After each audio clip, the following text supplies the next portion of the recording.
Welcome to the PBM Insider. I am Jim Lodge, an actual PBM insider.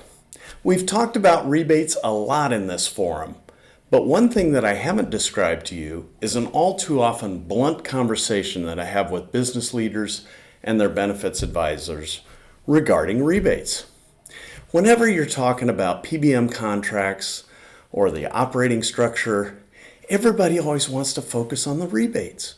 What are the rebate guarantees going to be?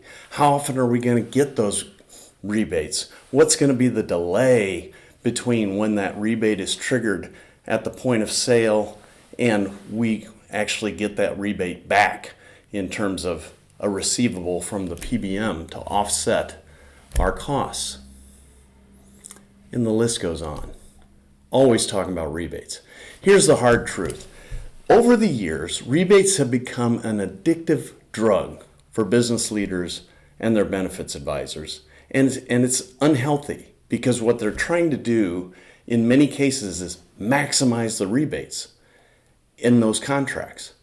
And that's not the right way to look at it. That's only one portion of the equation to drive lowest net cost to the plan and its members. So don't focus on maximizing rebates.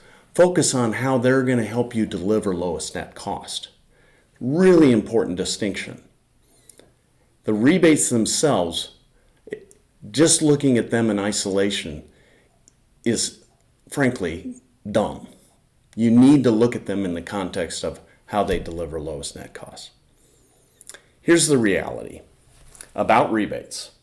You can generally count on 6 to 9 month delay between the time that rebate is triggered at the point of sale and it actually is paid from the manufacturer to the PBM.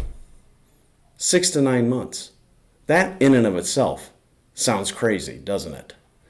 But on top of that, most PBMs will aggregate rebates over a quarter or more, so 3, 4, 5 months before they then will pay it to the plan sponsor.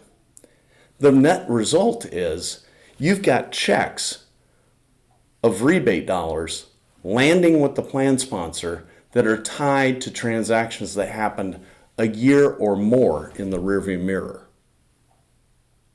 And that leads to this question that I like to ask those business leaders and benefits advisors. Would you have your payroll department deduct an extra $1,000 a month from your paycheck so that you get a big fat check a year later in the springtime in terms of your tax refund? And occasionally you'll have, some guy will say, oh yeah, that sounds like a terrific idea. I think I'm going to start doing that. But most reasonable business people will say that's a horrible and inefficient way to save money. No doubt. So here's the news. That's basically what you're doing with the rebates.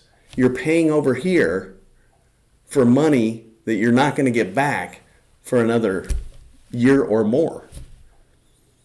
So why are these